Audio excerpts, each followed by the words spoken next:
and welcome to Hypothetically Sound After Dark, the anthology series where the unknown meets the unthinkable. Each episode we dive into the shadows, bringing three spine-chilling stories from the deepest corners of the internet.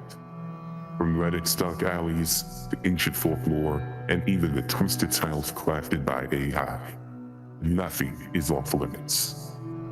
So turn off the lights, settle in, and prepare yourself for the unsettling, the unexplained, and the unforgettable. This is Hypothetically Sound After Dark.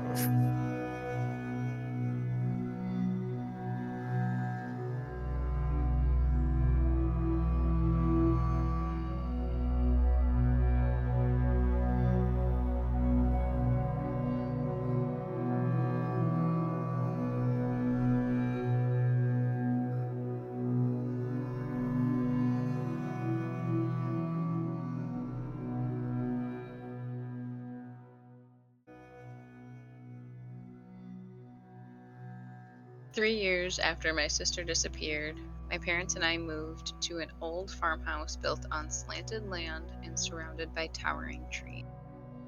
Our closest neighbors were deer and far too many bugs. The move was long overdue, and we hoped it might help us heal. It felt like a betrayal to Mom, and it was, but it was also about self-preservation. We had to let Marie go if we were going to continue living.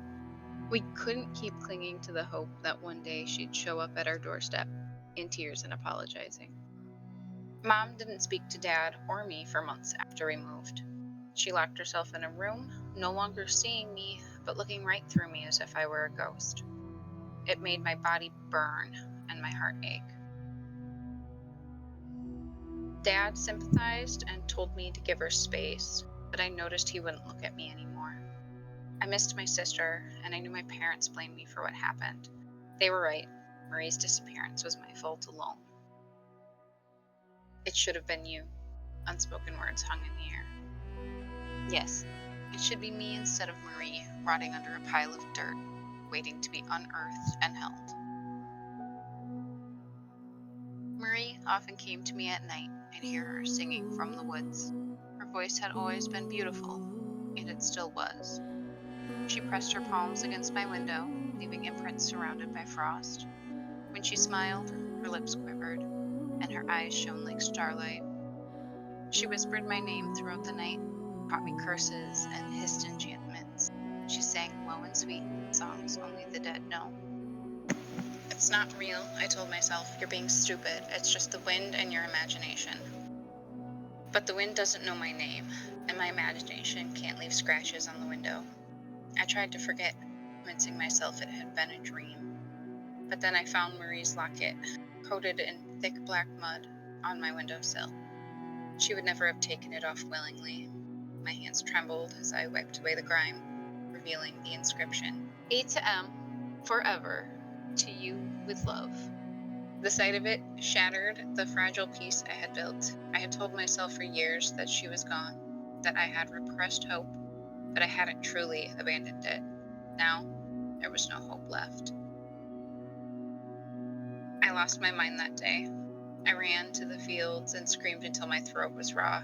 I lay on the itchy grass and stared at the sky, watching it darken as the moon bloomed like an iridescent flower. The fields glittered with lightning bugs. I chased and captured them, cupping them in my hand, ripping the rings off and watching their glow dim. It made me wonder how long it had taken Marie to die. Had she just lain there, accepting her fate and feeling life drain out of her? I crushed the bugs, stared at the luminescent smear on my palms, and stuck my fingers into my mouth, the bitterness mingling with my thoughts. The guilt gnawed at me relentlessly. It was my fault Marie was dead. I had pressured her into going to the party. I knew she didn't want to go. It wasn't her thing, but I needed a designated driver. The more she refused, the more I cajoled, begged, and taunted her. It'll be fun. Come on. Are you going to waste the rest of your life watching TV with Mom and Dad? God, Marie, don't you get tired of being the good daughter? How do you think that makes me feel? Oh, Asha, why can't you be like Marie? Why are you so irresponsible? So dumb. Have a drink. Just one. You'll be fine. Aren't you tired of living such a boring life? I love you, you know. Come on, Marie. You only live once. Marie had come, and I ignored her existence. Instead, I smoked and drank and smoked and drank. I passed out, and when I woke up, I had 20 missed calls from Marie and twice as many from my parents. My heart dropped into my stomach, and I tried my hardest not to throw up. I immediately knew something was wrong. I knew something terrible had happened to my sweet sister. In the aftermath, I tried to connect with Dad, and the only way he seemed to notice me, helping around the house. The ladder we had was old and terrifying, but he insisted on using it, so I held it steady as he cleaned the gutters. I stood in his shadow, feeling sick. I imagined him falling and cracking his head open at my feet, his brain spilling out, his eyes weeping blood. I was relieved when he finally descended, but the image of his mangled body never left me. That night, I dreamt of Marie. She stood in the corner of my room, looking at me. Her hair was tangled, full of bugs and earth, and her lips had rotted away, leaving gums and teeth. I asked what she wanted and begged her to go away. She smiled and stared at me, and then her eyes rolled back, revealing empty sockets wriggling with maggots.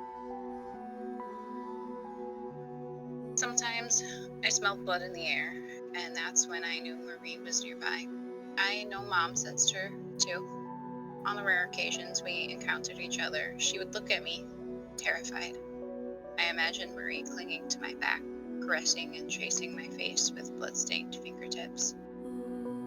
I lost Dad during the height of summer. I found him sitting in the kitchen, staring at a corner, his eyes unfocused and full of tears. She's here, he told me. Asha, your sister is here. I can see her. We shouldn't have left her. We shouldn't have left her. We need to find her. Then he got up and left, the door banging shut behind him. He would be gone for days and come home with dirt in his pockets and eyes red like blood. He would sit at the table and cry, talking to Marie. He apologized to her. He wanted us to find her, and she was upset that we had given up on her.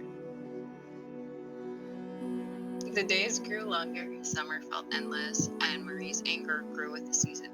A storm blew in, rain lashed the windows, and the wind shook the house. We went outside after it was over to check for damage. The house gazed back at us with hundreds of pairs of eyes. It had been papered with Marie's missing posters. Her gaze was accusing. Have you seen me? The posters read. Yes, Marie, we have. We've made sure of it. The ground was soft and sprinkled with teeth. I picked them up while Dad collected the posters. His mouth twitched, and his eyes were cold. I knew he was gone. As I'm writing this, his body lies crumpled under my window. I heard the crack as his neck broke on impact, and I know I'll never forget the sound. Mom has barricaded herself in her room. Occasionally, I hear laughter, followed by wailing. Nothing matters anymore. Marie is here, and she's waiting for me. The window is open, and I hear her. She's singing and laughing, her voice warped by time, dirt, and larvae. She emerges from the woods, beautiful and dark. She gazes up at me and smiles. Tonight, the moon is bright, and the sky is full of stars. I run outside and try to touch her face, but she pulls away and runs back into the woods. I chase her, and around me, the trees vibrate and the air shimmers. I'm going to find her. It has all led to this. I know what to do and where to go. I will sift through the dirt, unearth her bones, and shroud myself in her hair. Together we will wait for the sun to rise and say goodbye to this world. There's no one left to haunt and nothing left to mourn, only the parting of the veil.